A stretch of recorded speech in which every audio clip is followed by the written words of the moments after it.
Diane Hotch from the Food Evolution, here to make roasted butternut squash squares. Butternut squash is a delicious food and it's really good for you.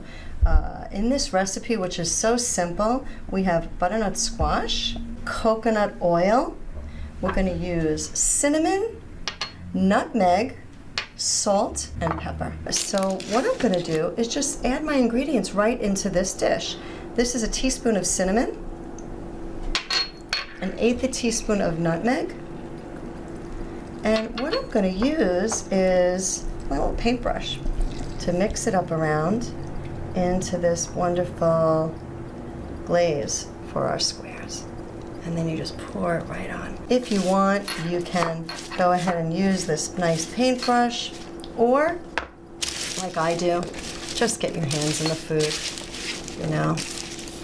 Really lovely to do that. Put some good energy in there, put your love into the food.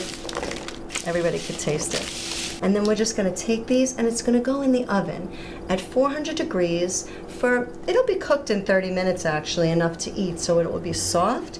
But the great thing, if you leave it in the oven for like an hour, even an hour and a half if you have the time, it gets crispy on the bottom and it caramelizes and it becomes so sweet. This is a family favorite, always a wonderful recipe to make and easy. I hope that you try it and enjoy this recipe yourselves. I'm Diane Hotch from the Food Evolution for eHow.com. Thank you.